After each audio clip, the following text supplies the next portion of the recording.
semua. Kali ini kita akan melaksanakan kegiatan debat dengan mosi pelarangan kantong plastik. Debat ini bertujuan untuk melatih kemampuan berpikir kritis, menyampaikan pendapat secara logis, serta menghargai perbedaan pandangan. Debat ini akan diikuti oleh dua tim, yaitu tim pro dan tim kontra. Masing-masing tim terdiri atas 3 pembicara. Yang pertama pembicara pertama mendapatkan waktu 2 menit, pembicara kedua mendapatkan waktu 4 menit, dan pembicara ketiga mendapatkan waktu 5 menit. Baiklah, agar tidak lama, marilah kita mulai debat ini dengan pembicara pertama dari tim pro. Kepada pembicara pertama tim pro, waktu 2 menit dimulai saat Anda mulai berbicara. Silakan.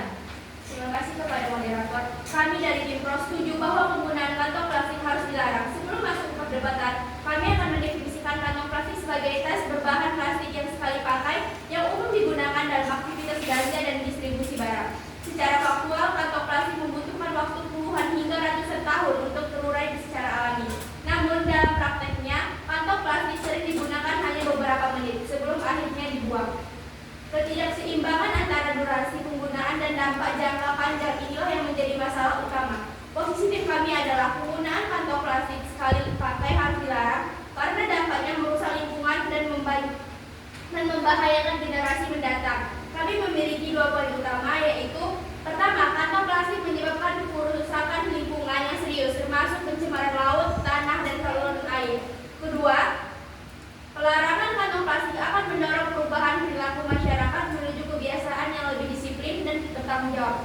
Sebagaimana telah diterapkan di negara-negara maju seperti di Jepang. Dengan demikian, pelarangan ini bukan sekedar larangan, melainkan langkah menuju perbaikan sistem lingkungan dan budaya kebersihan.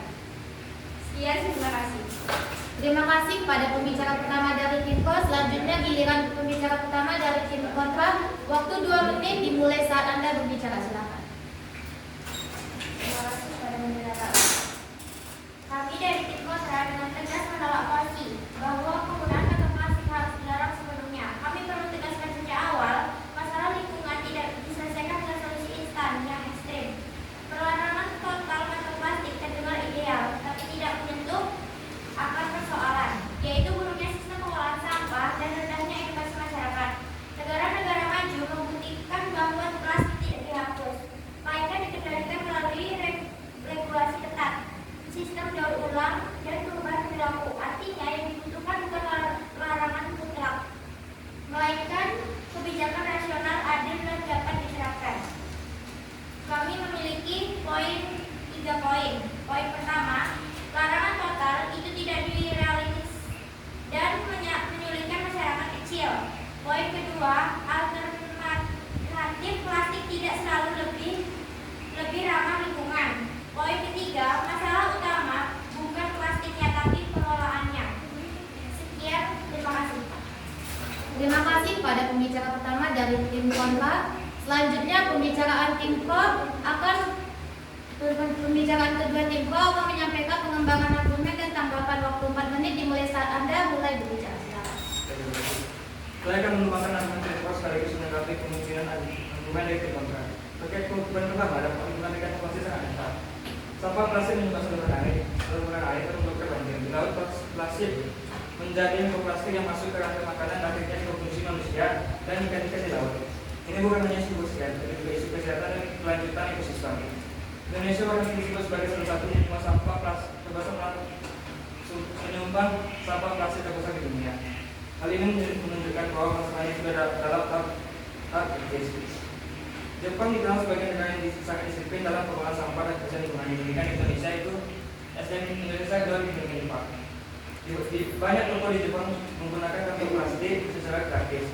Bahkan masyarakat Indonesia membawa tas belanja sendiri. Budaya ini menciptakan kesadaran kolektif bahwa kebersihan adalah juga bersama. Sebenarnya Indonesia menggunakan kantong plastik masih sangat masif dan sering dianggap harus sepele. Perbedaan ini menunjukkan bahwa regulasi yang tegas dapat membentuk kebiasaan masyarakat. Menanggapi kemudian mungkin mengatakan bahwa karena akan memberikan masyarakat untuk atau yang kecil, kami mendapat bahwa solusi alternatif tidak tersedia. Beberapa alternatifnya antara lain adalah tas belanja kain atau tote bag yang dapat digunakan berulang kali, tas ramah lingkungan berbahan tabel yang terbaca pribadi, program insentif bagi konsumen yang boros kredit. Alternatif ini bukan hanya dapat lebih ramah lingkungan, tapi juga lebih ekonomis dalam jangka panjang. Dengan demikian, larangan dan inflasi bukan tindakan ekstrem, melainkan kebijakan yang logis untuk menjawab. Terima kasih. Terima kasih kepada pembicara kedua dari tim pro. Selanjutnya pembicara kedua dari tim kontra. Waktu 4 menit dimulai saat Anda mulai berbicara. Silakan. Baik, terima kasih kepada moderator. Saya pembicara dua dari tim kontra akan menjelaskan kembali 3 poin utama dari tim kami. Yang poin pertama yaitu larangan total itu tidak realistis dan menyulitkan masyarakat kecil. Kantong plastik masih yang paling murah, ringan dan praktis. Pedagang pasar tradisional, UMKM dan masyarakat menengah ke bawah akan sulit untuk beralih ke alternatif mahal. Intinya, larangan total sama dengan kebijakan elitis, seperti teori hancur di lapangan. Poin yang kedua yaitu alternatif plastik tidak selalu lebih ramah lingkungan. Tim Pro terlalu mengagung-agungkan alternatif dari plastik.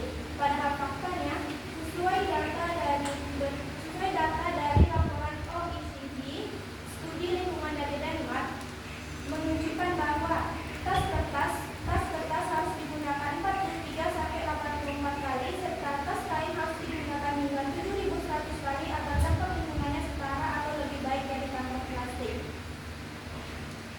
Nah, artinya kantong kertas dan tas kain membutuhkan lebih banyak air dan energi serta mendorong penebangan pohon.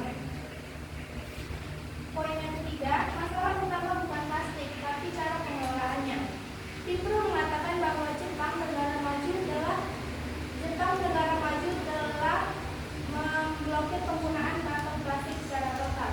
Tapi faktanya, negara maju seperti Jepang masih menggunakan plastik, namun mereka menerapkan edukasi yang semakin kuat dan menyiapkan alternatif penggunaan kantong plastik berbayar yang jauh lebih realistis. Kalau plastik dilarang total, tapi sistem sampah tetap berantakan dan cara pikir masyarakat tetap tidak diubah, maka masalah lingkungan benar-benar tidak akan selesai. Dengan populasi yang terus bertambah, masalah utamanya bukan pada plastik, tetapi pada pengelolaan sampah yang belum optimal.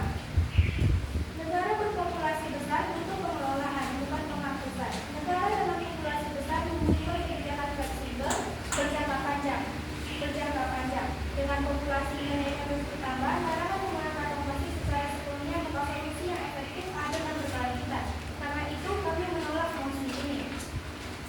Terima kasih. Terima kasih kepada pembicara dua dari tim kontra. Dilanjutkan oleh pembicara ketiga dari tim pro sebagai pernyataan penutup. Silakan. Baik, terima kasih. Berdasarkan dalam perdebatan, tim kontra belum mampu membuktikan bahwa penyalahgunaan kantong plastik lebih banyak manfaatnya daripada dampaknya terhadap lingkungan. Sebaliknya, tim pro telah menunjukkan bahwa kantong plastik merusak lingkungan dan mengancam kesehatan manusia. Negara-negara disiplin seperti Jepang telah membuktikan bahwa pembatasan plastik dapat membentuk budaya bersih dan tertib. Alternatif ramah lingkungan tersedia dan dapat diterapkan secara bertahap di Indonesia. Larangan ini bukan semata-mata tentang membatasi, tetapi tentang melindungi bumi dan membangun generasi yang lebih peduli terhadap lingkungan. Oleh karena itu, kami tetap pada posisi bahwa penggunaan kantong plastik harus dilarang demi keberlanjutan lingkungan dan masa depan yang lebih baik. Murah bagi konsumen, tetapi mahal bagi lingkungan. Biaya banjir, pencemaran laut, dan kerusakan ekosistem jauh lebih besar daripada harga plastik itu sendiri. Larangan akan menyulitkan pedagang kecil. Dalam menjadikan justru regulasi menciptakan inovasi, pedagang bisa menjual tas kain atau alternatif ramah lingkungan. Banyak daerah sudah menerapkan kebijakan kantong plastik berbayar dan ekonomi tetap berjalan. Kalimat serangan, kesulitan adaptasi bukan alasan untuk mempertahankan kebiasaan yang rusak. Masalahnya bukan plastik, tetapi perilaku membuang sampah sembarangan. Cara menjatuhkannya, produk yang berbahaya harus dikendalikan, bukan hanya perilakunya.